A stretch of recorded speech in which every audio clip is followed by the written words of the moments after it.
अच्छा भाई, review start करने से पहले मैं आप लोगों को एक साइड बाय साइड कंपैरिजन दिखाना चाहता हूँ। आप पहले वो देख लें, फिर रिव्यू की तरफ जाते हैं।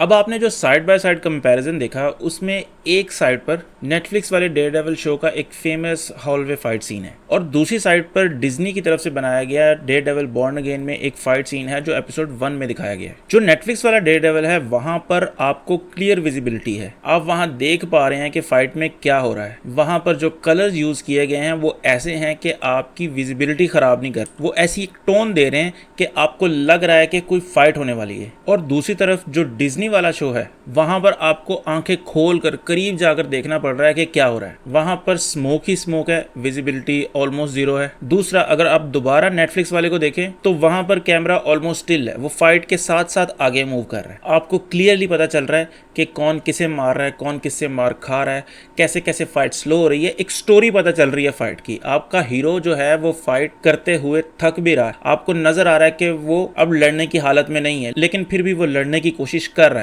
यानी कि वहां पर जो कैमरा है वो एक स्टोरी बता रहा है। दूसरी तरफ जो डिज्नी वाला है उसमें एक शेकी कैम है, यानी कैमरा कभी इधर जा रहा है कभी उधर जा रहा है, यानी आपके लिए उसमें से एक स्टोरी निकालना बड़ा मुश्किल है। दूसरा, जो स्मोक है उसकी वजह से आपकी विजिबिलिटी भी वहां पर इतनी ज़्यादा नहीं है कि आप क्लियरली देख सके कि कौन किससे फाइट कर रहा है, कौन किधर बाहर की तरफ जा रहा है। और जो लोग हैं आसपास वो इतनी मुश्किल हालात में, लड़ाई हो रही है, गोलियां चल रही हैं, सब कुछ हो रहा है और वो स्लो स्लो बाहर की तरफ निकलने की कोशिश कर रहे हैं। आए अब मैं आपको एक और वीडियो दिखाता हूँ।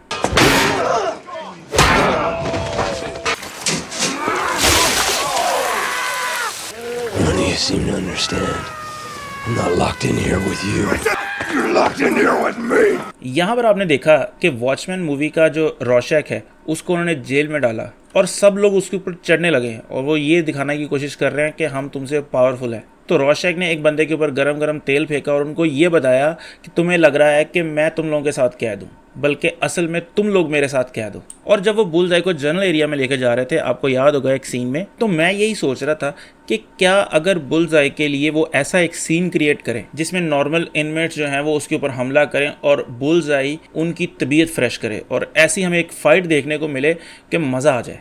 लेकिन वहाँ पर बुलजाई उनकी मिन्नतें तरले कर रहा है कि ना यार मुझे इधर ना भेजो, मैं तो अकेला रहूँगा और इस तरह की कहानी। मतलब बुलजाई को उन्होंने एक डिफरेंट ही वाइब दी वहाँ पर। हालांकि बुलजाई का जो कैरेक्टर है वो तो चाहेगा कि मुझे ऐसे लोगों के साथ भेजो, मैं उनकी तबाही फेर दूँ। इसके ऊपर हमें वो ये दिखाते हैं कि वो लोगों से मार खा के आके वहाँ पर बैठा है। जितना मैं बुलजाई के कैरेक्टर को जानता हूँ ना, वो ऐसा कैरेक्टर है कि अगर उसे ऐसे लोगों के साथ भेजा जाए जो उसके ऊपर हमला कर रहे हैं, वो उनकी ऐसी निस्त व नबूद कर देगा, तबीयत फ्रेश कर देगा कि आसपास का कोई भी बंदा उसके ऊपर हमला करने की कोशिश नहीं करेगा। लेकिन यहाँ पर उन्होंने उसकी वाइब भी थोड़ी चेंज कर दी। तो आज की इस वीडियो में मैं डेयरडेविल बॉर्न अगेन का एक रिव्यू करूंगा और साथ में आपको ये बताऊंगा कि किस तरह इन्होंने उस कैरेक्टर को डिस्ट्रॉय किया है, क्या चीज़ें मुझे अच्छी लगी हैं और क्या चीज़ें बुरी लगी हैं। और ये टोटली मेरा ओपिनियन होगा। आपको अगर लगता है कि जो मैं चीज़ बता रहा हूँ वो गलत है, ऐसा नहीं होता वैसा होता है, तो वो आपका ओपिनियन होगा जो कि आप मुझे कमेंट में बता सकते हैं। अच्छा, अपने रिव्यू का आगाज़ मैं एक बात से करूँगा कि जब एक कैरेक्टर बहुत ज़्यादा लोगों को पसंद होता है ना, और उस कैरेक्टर को लेकर कुछ गलतियाँ की जाती हैं या कोई शो ऐसा बनाया जाता है या मूवी ऐसी बनाई जाती है जो कि अच्छी नहीं होती, तो लोग इस चीज़ को एडमिट करने से डरते हैं कि वो चीज़ बुरी है। उनको लगता है कि शायद वो अगर माशरे में ये कह देंगे कि ये बुरी है तो उनकी नाक कट जाएगी और उनको लोग पसंद नहीं करेंगे, या उनको लगता है कि लोग ऐसे कहेंगे कि यार वो देखो वो तो इतना अच्छा है, बाकी सबको भी पसंद आ रहा है, तू अभी चौधरी बनी जा रहे हैं बिच। फॉर एग्जाम्पल जैसे रॉबर्ट डाउनी जूनियर है, वो आयरन मैन के लिए बेहतरीन, ज़बरदस्त, क्या बात है। लेकिन अगर वो डॉक्टर डूम के तौर पर अच्छा ना लगा, यानी कि उसकी मूवी अच्छी ना हुई या उसका कैरेक्टर अच्छा ना हुआ, तो लोग एक्सेप्ट नहीं करेंगे। वो ख़राब होने के बावजूद भी लोग उसे इतना ज़्यादा पसंद करेंगे। क्यों? क्योंकि लोग रॉबर्ट डाउनी जूनियर को एज ए आयरन मैन बहुत ज़्यादा पसंद करते थे। तो चाहे उसका कैरेक्टर ख़राब भी हो या राइटिंग अच्छी ना हो उसके पीछे, तो लोग फिर भी कहेंगे यार वाह क्या बात है, रॉबर्ट डाउनी जूनियर ने कमाल कर दिया, क्या ज़बरदस्त कैरेक्टर है। शायद ये मेरा पर्सपेक्टिव है, आप लोगों का इससे डिफरेंट हो सकता है। अच्छा, अब सबसे पहले मैं बात करता हूँ इस पूरे शो की स्टोरी की। स्टोरी बेसिकली इसमें कुछ थी नहीं। उन्होंने इस पूरे शो में एक विलन सेटअप करने की कोशिश की है म्यूज के नाम का, लेकिन उसका कुछ किया नहीं एंड पे, या मेरे ख्याल से उसको सेकंड सीजन के लिए रख लिया। लेकिन अगर आपने सेकंड सीजन के लिए रखा है तो उसको सेकंड सीजन में जाके एक्सप्लोर करते। पूरे सीजन 1 को आपने सेक्रीफाइस किया सिर्फ म्यूज की वजह से। दूसरा, इसमें एक पूरी एक स्टोरी नहीं आपको फील होती, इसमें डिफरेंट इवेंट फील होते हैं जो थोड़ा बहुत आपस में कनेक्टेड है। जैसे हेक्टर अयाला की स्टोरी है, वो थोड़ी सी अलग फील होती है। फिर एक रॉबरी वाला सीन है, वो भी एक अलग इवेंट फील होता है। इसके अलावा म्यूज वाली जो स्टोरी है वो एक अलग इवेंट फील होता है। यानी कि वो थोड़े से आपस में कनेक्टेड है, ऐसा नहीं है कि वो बहुत ज्यादा कनेक्टेड है आपस में। ये ऐसे फील होता है जैसे CW के शो होते हैं ना, उस तरह। जैसे CW का फ्लैश था, वहां पर हर एपिसोड एक अलग स्टोरी दिखाती थी, लेकिन आपस में वो थोड़ी बहुत कनेक्टेड होती थी और एंड पे जाके इकट्ठी होती थी। ये ऐसा फील हो रहा था कि ये CW वाला डेडेवर हम देख रहे हैं। इसके अलावा उन्होंने जो फाइनल एपिसोड में एक चुस्त मारी है, अब पता नहीं क्या ऐसा पॉसिबल है या नहीं, कि पूरा शहर जो है, न्यूयॉर्क जैसा शहर, पूरा एक ब्लैकआउट हो गया और कोई भी रेस्क्यू के लिए नहीं आया। यानी उन्होंने ऐसा दिखाया कि फेडरल गवर्नमेंट तो है ही नहीं हमारे यहाँ पर। क्योंकि मुझे जितना समझ आता है पॉलिटिक्स का, कि अगर एक मेयर भी है ना तो वो किसी के अंडर है। ऐसा नहीं है कि मेयर पूरा का पूरा करता धरता है और उसने जो कह दिया वो हो गया और उसके अलावा कोई उसे पूछने वाला नहीं है। मुझे जितना समझ आता है कि न्यूयॉर्क जैसे बड़े शहर में अगर ऐसा कुछ होता है तो वहाँ पर तो फेडरल FBI और जो जितनी भी चीज़ें हैं वो सारी वहाँ पर पहुँच जाएंगी, लोगों को हेल्प आउट करेंगे वो लोग। इतने बड़े न्यूयॉर्क शहर में उसने कोई 15, 20, 30 लोग, चलो 50 जो है वो पुलिस वाले होंगे उसके पास, और वो ऐसा दिखाया कि उसने हर तरफ तबाही फैला दी है उस टास्क फोर्स ने। इसके अलावा इतने बड़े न्यूयॉर्क शहर में क्या मार्शल लॉ लगाना इतना आसान है कि मेयर उठा और उसने कह दिया जी कर्फ्यू लग गया भाई, 8 बजे के बाद अब कोई बाहर नहीं आएगा? ये ऐसा क्या पॉसिबल है? बिल्कुल भी।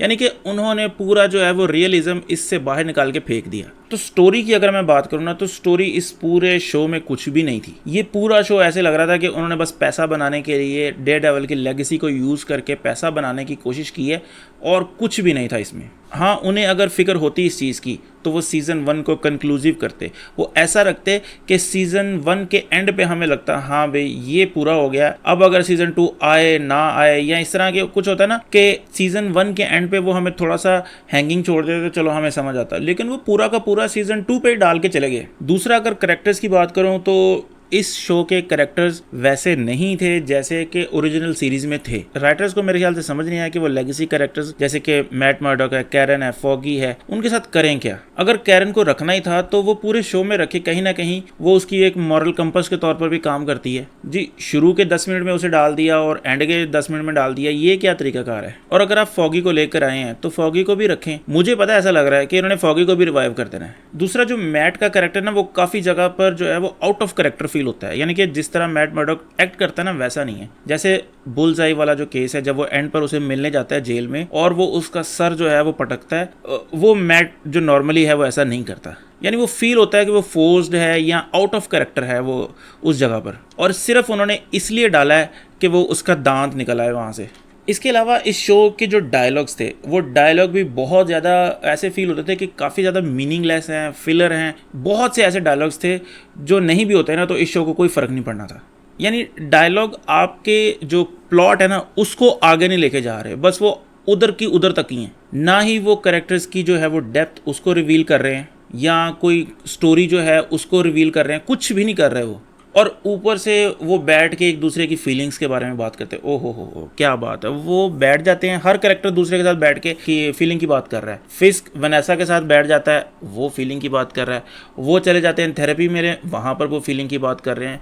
मैट और अगर कैरन बैठ गए हैं वो फीलिंग डिस्कस कर रहे हैं। मैट और पनिशर बैठ गए हैं वो फीलिंग की बात कर रहे हैं। मैट अगर अपनी जो है वो गर्लफ्रेंड के साथ बैठा है हैदर के साथ, उसके साथ वो फीलिंग डिस्कस कर रहा है। वो अगर वो पुलिस वाला जो है उसके साथ बैठता है, वो उसके साथ फीलिंग डिस्कस कर रहा है। यानी कि इस पूरे शो में वो एक दूसरे के साथ कन्वर्सेशन में एक दूसरे की फीलिंग ही डिस्कस करते रहे हैं। और ऐसा नहीं है कि वो अगर फीलिंग डिस्कस कर रहे हैं तो काफ़ी ज़्यादा इमोशंस होंगे उसमें, बहुत ही मतलब लैक ऑफ इमोशंस आपको फील होता है पूरी की पूरी कॉन्वर्सेशंस में। अच्छा, मुझे पता क्या लगता है, मुझे ऐसा लगता है कि डिज्नी वालों को लगता है कि अगर हम इनको थोड़ी सी फैन सर्विसेज कर दें और नॉस्टैल्जिया दे दें तो इन लोगों को वैसे ही ऑर्गेज़म आ जाएगा। इसलिए उन्होंने सोचा कि यार कि हम न्यू कैरेक्टर क्यों बनाएं, हम अगर न्यू कैरेक्टर बनाएं भी तो उसमें जान क्यों डालें। उन्होंने ऐसा नहीं किया कि अगर हम बॉर्न अगेन वाला सीज़न ला रहे हैं तो हमें फिस्क या बुल्सआई लाने की क्या ज़रूरत है, हम एक नया विलन बनाते हैं और उसी से अपना काम चलाते हैं। उनको पता था कि अगर वो फिस्क को नहीं लाएंगे तो उनकी जो है वो फ़ैन सर्विस नहीं होगी, लोग देखने नहीं आएंगे। अगर वो बुल्सआई को नहीं लाएंगे जहाँ पर उन्होंने लास्ट एंड किया था, तो वहाँ पर उनको लगता है कि शायद हमारा शो ना चले, तो वो किसी ना किसी तरीके से उन्होंने कोई जुगाड़ बिठाया और फिस्क को भी ले आए, बुल्सआई को भी ले आए और आपका जो है वो स्टोरी का सत्यानाश कर दिया।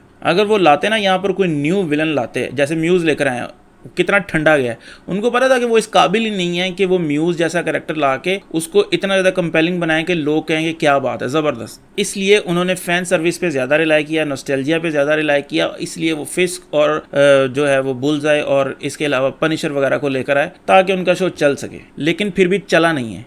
अच्छा, इसमें एक और इशू जो मुझे फील होता है वो बहुत ही बुरी CGI और लो क्वालिटी की CGI है। अगर आप फाइट्स भी देखें ना तो उसमें भी उन्होंने बहुत ज़्यादा CGI यूज़ की है। जो ओरिजिनल शो था ना, अगर उसमें फाइट्स हो रही हैं ना तो वो टोटली CGI नहीं था।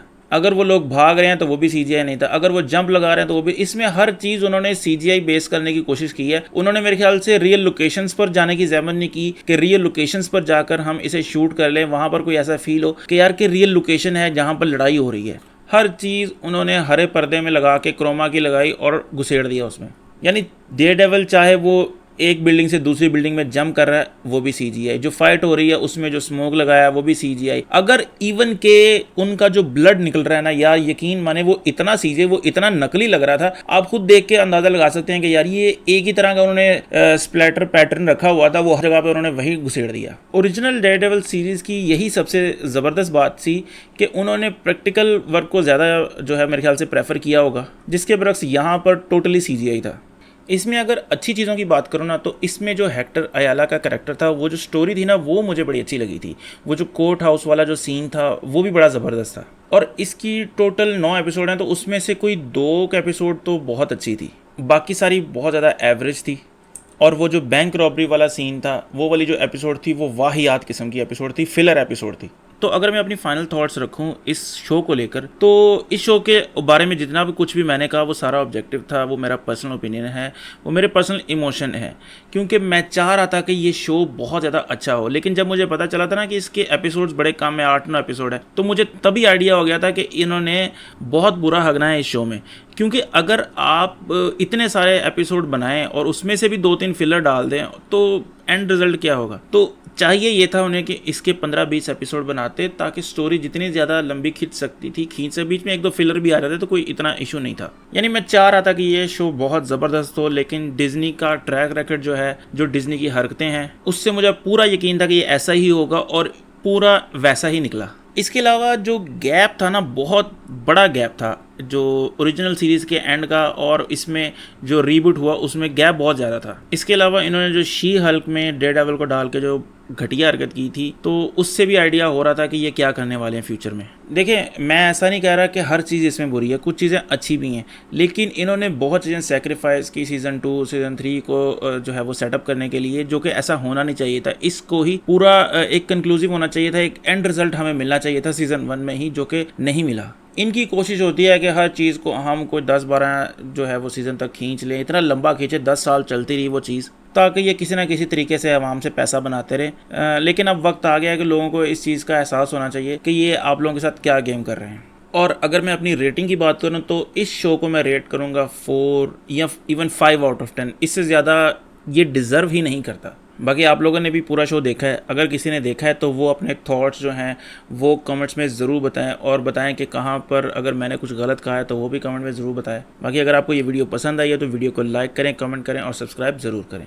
खुश रहें, खुश रखें। अल्लाह हाफ़िज़।